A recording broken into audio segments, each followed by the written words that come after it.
मेरा सादर नमस्कार। मैं अंकुश ठाकुर और आज हम पढ़ने जा रहे हैं 10-1 की इतिहास की महत्वपूर्ण विषय वस्तु के बारे में।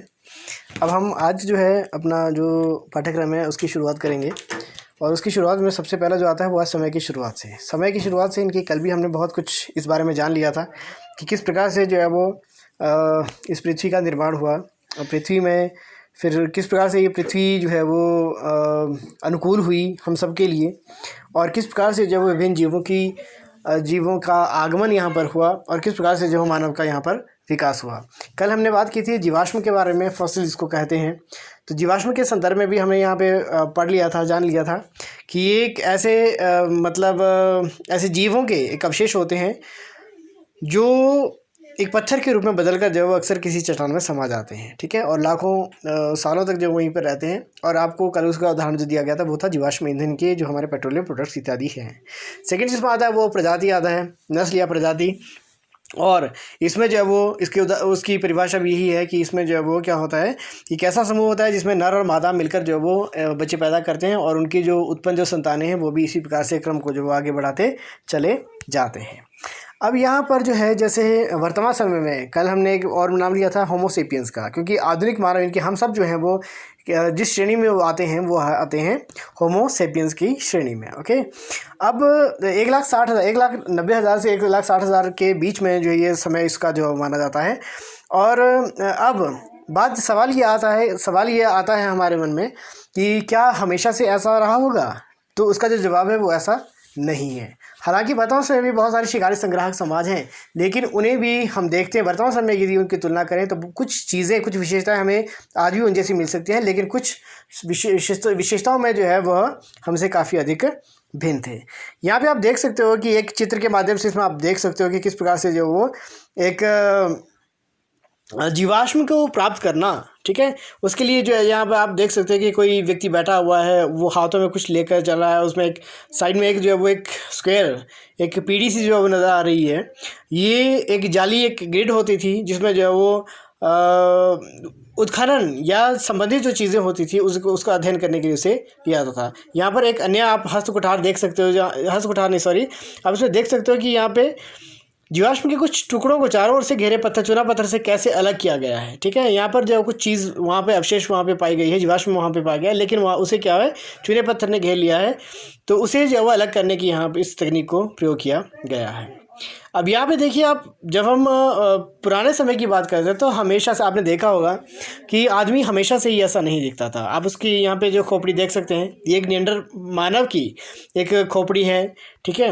अब एक चीज़ ध्यान में रखिएगा कि जितना पुराना जो है मानव होगा उतना ही शरीर उसका विशालकाय होगा और दिखने में उतना भद्दा होगा, मोटा होगा, विशाल होगा, और साथ में उसके मस्तिष्क का जो आकार है अर्थात उसके सोचने की जो शक्ति होगी वो उतनी ही कम होगी, ठीक है। इस बात का आपने ध्यान रखना है।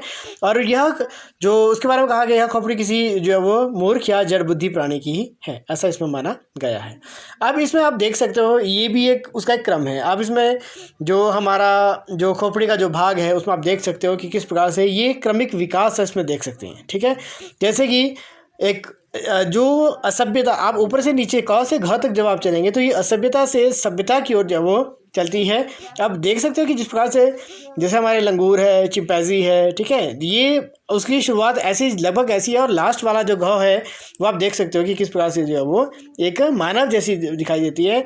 आप इसको यहाँ पर विस्तार से इसमें देख भी सकते हो, ठीक है। जैसे इसमें पहली जो है वो वानर की लगती है, खोपड़ी ख इसमें ऑस्ट्रेलोपिथेक्स की है। थर्ड जो आती है उसमें जो घ है वो होमो सेपियंस की है, ठीक है। इसके बारे में जो आपको विस्तार से जो उसमें बात के इसमें जो बता दूंगा। अब हमारे यहाँ पे बहुत ही महत्वपूर्ण जो क्रम आता है वो आता है, जैसे हमने कल भी बात की थी, हमने जो बात की थी प्राइमेट्स की। तो जैसे मैमल्स हैं, स्तनपायी या स्तनधारी जो जीव हैं, उनका एक बड़ा उपसमूह जो है अस्तित्व में आया था 360 लाख से 240 लाख साल पहले, और वो कहलाया था प्राइमेट्स। क्या कहलाया था? Primates, okay.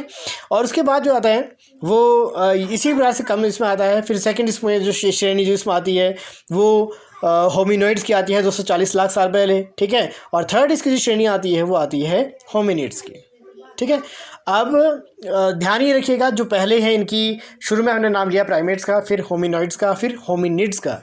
तो कुल मिलाकर आप ये ध्यान रखिएगा कि क्रमिक रूप से जो उसका जो सभ्यता का जो विकास है वो चलता जा रहा है। इनकी वो विकास जो है वो मानव के शरीर में, मानव की बुद्धि में, मानव के क्रियाकलापों में निरंतर रूप से जो है वो बढ़ती चली जा रही है। ठीक है। अब 56 लाख वर्ष पहले जो है जो होमिनिड मानव था वो एक बहुत बड़े परिवर्तनों के साथ जो है जिसने जो है वो संपूर्ण प्रजाति को, मानव की प्रजाति को जो है वो प्रभावित किया। क्योंकि इसको भी हम 2 हिस्सों में बांटते हैं। पहला जो इसमें आता है वो आता है ऑस्ट्रेलोपिथेक्स। ठीक है, क्या आता है आप इसमें देख सकते हो।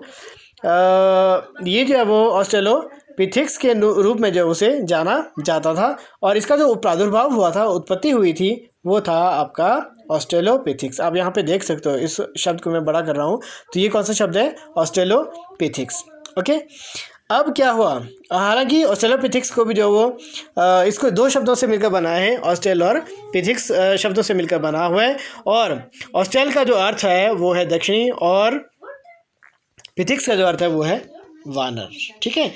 ऑस्ट्रेल जो था वो एक क्या कहते हैं, लातिनी भाषा का शब्द है, और जो पिथिक्स है वो एक यूनानी भाषा का शब्द है। तो पहले का जो अर्थ है वो दक्षिणी है, दूसरी का जो है वो वानर है। अर्थात साधारण शब्दों में ऑस्ट्रेलोपिथेक्स का शाब्दिक अर्थ हुआ दक्षिणी वानर, दक्षिणी बंदर। अर्थात इस मानव में अभी भी मानव के गुण बहुत कम थे अधिकतर, और यह जो है वो किससे मिलता जुलता था? बंदरों से ही मिलता जुलता था, इसीलिए जो उसे ऑस्ट्रेलोपिथेक्स कहा गया। हुआ क्या कि 25 लाख साल पहले जो वो एक हिम युग आया, आइस एज आई। और हिम युग में क्या होता था कि पृथ्वी का जो अधिकांश जो हिस्सा है वो हिमाच्छादित हो जाता है। ठीक है, हिम से, बर्फ़ से ढक जाता है। तो उस स्थिति में क्या हुआ, हिमाच्छादित होने के परिणामस्वरूप बहुत सारी जो प्रजातियां, जैसे उदाहरण स्वरूप जो है आपने डायनासोर को देखा होगा टीवी मूवीज़ में, या उनका नाम सुना होगा, तो वर्तमान समय में वो जो है वो विलुप्त प्रजाति है। ठीक है। अब वो क्यों? क्योंकि वो ऐसी जैसी प्रजातियां, बहुत सारी ऐसी प्रजातियां, जब इस प्रकार का भयंकर परिवर्तन जब प्रकृति में हुआ करते हैं, तो उन परिवर्तनों को जो स्वीकार नहीं करती, अर्थात उनको जो है वो ढाल नहीं पाती, तो वो क्या होती हैं? विलुप्त हो जाया करती हैं। और डायनासोर उसका बहुत ही एक अच्छा एक उदाहरण हो सकता है।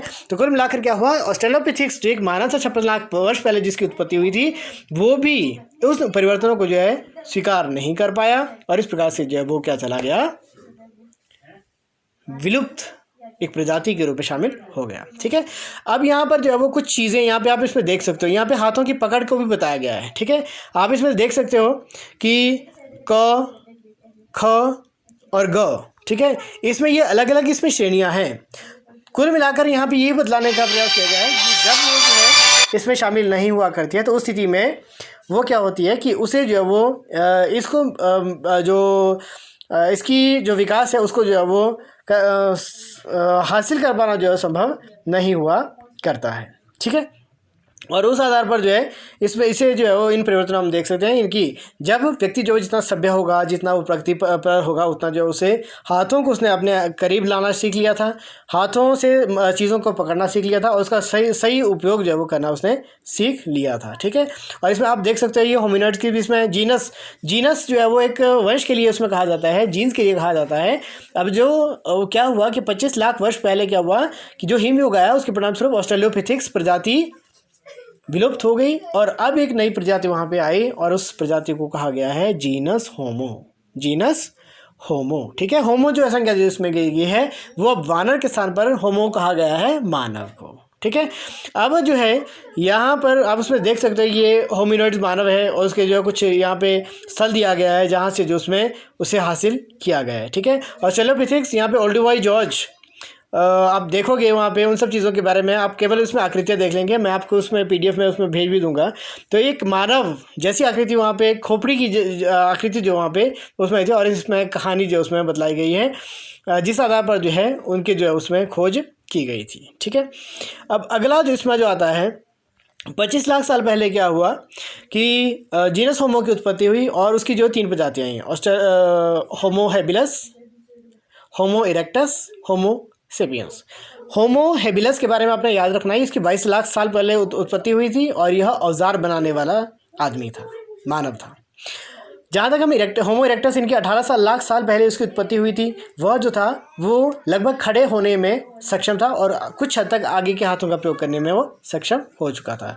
और थर्ड जो इसमें आता है होमो सेपियंस, इसकी उत्पत्ति 1,90,000 से 1,60,000 वर्ष पूर्व हुई थी और इसे जो है वो कहा जाता है होमो सेपियंस। क्या कहते हैं इसे? होमो सेपियंस। ठीक है, और इसमें जो वो ये आप देख सकते हैं यहाँ पे स्क्रीन में भी, जिसमें देखिए होमो लातिनी भाषा का शब्द है, इसका अर्थ जो होता है वो आदमी होता है। ध्यान ये रखिएगा, होमो का अर्थ होता है आदमी या मानव और होमो सेपियंस का जो अर्थ होता है वो होता है बुद्धिमान या ज्ञानी, ज्ञानशील, चिंतनशील मानव। ठीक है, और उसमें वो उदाहरण भी दिए गए हैं। ठीक है, जैसे होमो एबिलस के, ये आपको जो काम आएगा वो आएगा आपका जब आप मैप करोगे तो उसमें आप उसमें काम आएगा। जैसे होमो एबिलस के जो अवशेष आपको होमो से प्राप्त होंगे, जानिए कि ओडोबाई जो अभी हमने पीछे देखा था। फिर होमो इरेक्टस के अवशेष जो है वो आपके अफ्रीका और एशिया से प्राप्त हुए हैं। और इसके अलावा जैसे अगर हम होमो सेपियंस की बात करते हैं तो होमो सेपियंस जो वो आप समस्त विश्व में पाए जाने वाले जो है वो उसको जो उसमें उसकी कैटेगरी में उसमें शामिल कर सकते हैं। ठीक है, और इस प्रकार से जो उसके होमो के विभिन्न प्रकार के उसमें मानव इसमें बताए गए हैं। जैसे होमो निएंडरथल मानव है। ठीक है, और इसमें आपको ये अलग से इसमें जैसे उसमें कुछ नाम लूँगा, जैसे जावा है, पेकिंग है। ठीक है, निएंडर मानव है। एक पिल्डाउन मानव था लेकिन वो जो है वो चतुराई से जो उसको ढाला गया था। ओके, तो ये जो है वो इसमें है। उसके बाद जो है वो इस क्रमिक विकास की कहानी, ठीक है, जैसे मैं कल इसमें जो है वो आपको इन सब चीज़ों के बारे में बात कर रहा था। ठीक है, तो ये जो है वो मानव के क्रमिक विकास की कहानी, उसमें 2 प्रकार के सिद्धांत मैंने बतलाए थे। पहला जो था वो क्षेत्रीय निरंतरता का सिद्धांत। ठीक है, क्षेत्रीय निरंतरता का सिद्धांत ये कहता था कि आदमी की उत्पत्ति जो थी वो अलग अलग क्षेत्रों में अलग अलग समय में अलग अलग परिस्थितियों के परिणाम स्वरूप हुई। और प्रतिस्थापन सिद्धांत क्या कहता है कि वो उसकी जो उत्पत्ति है वो क्या है, एक ही जगह अफ्रीका में हुई और उसके उपरांत जो है यहाँ विभिन्न देशों में विभिन्न क्षेत्रों पर जो वो चलते चले गए। ठीक है, यहाँ पे आप प्रतिस्थापन देख सकते हो। प्रतिस्थापन इनकी अफ्रीका में उत्पत्ति हुई और इसमें आप देख सकते हो कि यूरोप में भी चले गए, एशिया में चले गए और आपके अमेरिका जो है वो अन्य भागों में वो चले गए। ठीक है, क्षेत्रीय निरंतरता का सिद्धांत है वो क्या कहता है कि अलग अलग समय में अलग अलग परिस्थिति के अनुसार, ठीक है, जब यूरोप में परिस्थिति अनुकूल हुई तो वहाँ भी उसकी उत्पत्ति हुई, अफ्रीका में अनुकूल हुई तो अफ्रीका में उत्पत्ति हुई, एशिया में अनुकूल हुई तो एशिया में उत्पत्ति हुई। ठीक है, उसके पीछे वो अपने तर्क भी दिया करते हैं। और आदि मानव भोजन प्राप्त कहाँ से करता था, उसमें के मुख्य तौर पर जो है वो 4 तरीके हैं। पहला जो था वो संग्रहण था। संग्रहण करना होता है इकट्ठा करना, एकत्रित करना। एकत्रित क्या करेगा आदि मानव, क्योंकि वो खेती करना तो जानता नहीं था, तो वो संग्रहण करेगा। जैसे जंगल जाएगा, जंगल से जो है वो अनाज है, अनाज के दाने हैं, कंदमूल है, ठीक है, जंगली फल हैं, उन सब चीज़ों को, कोई पत्ते हैं, ठीक है, नरम छाल वाले कोई पौधे हैं, तो मतलब कुल मिलाकर इन सब चीज़ों को जो है वो क्या करता था वहाँ से इकट्ठे करके जो वो लेकर आ जाया करता था। सेकंड जो आता है वो उसे कहते हैं अपमार्जन। ठीक है, अपमार्जन क्या होता है? अपमार्जन होता है जैसे विशालकाय कोई जानवर मरा हुआ है, उसकी विशाल हड्डियों के बीच में बहुत सा मांस फंस जाता था। तो 35,000 साल पहले जो वो कहते हैं कि उसमें जो वो उसे खुरचकर प्रयोग में लाना उसने शुरू कर दिया था और वह कहलाता है अपमार्जन। ठीक है, और रसदखोरी जो है उसमें एक अन्य शब्द है, उसका जो अर्थ होता है वो होता है भोजन की तलाश करना। तीसरा जो था वो मछली पकड़ना, क्योंकि आदि मानव जहाँ कहीं भी रहता था तो पानी हमेशा से जो है वो सभी जीवों के एक मूलभूत एक आवश्यकता रही है, तो पानी के समीप वो रहा करता था। पानी जो वो तालाब या नदियों में इत्यादि में हुआ करता था, तो वहाँ पे उस जल के बीच में जो है वहाँ पे मछलियाँ होती थी, मछलियों को पकड़ कर भी वो उसे अपना जो है वो भोजन बना लेता था। और चौथा जिसमें आता था वो शिकार, इनकी वो उपलब्ध साधनों के आधार पर जो है वो विभिन्न जो जंगली जानवर हैं, ठीक है, या जीव जंतु हैं, उनका शिकार करके जो वो उसका जो उपयोग कर लिया करता था। ठीक है, तो आज के लिए इतना ही। मुझे उम्मीद है कि आप सबको जो है वो समझ आया होगा। और ये जो इसमें स्थल बतलाए गए हैं ये वो स्थल हैं जो वहाँ पे अवशेष, वो जो बहुत सारी चीज़ें, जैसे हम अगर आवास की बात कर रहे हैं या कुछ गुफाओं की बारे में बात कर रहे हैं, तो वो सब क्षेत्र, वो अवशेष जो है हमें यहाँ से प्राप्त हुए थे, इसके बारे में जो हम अगले उसमें बात करेंगे। इसी के साथ जय हिंद, जय भारत।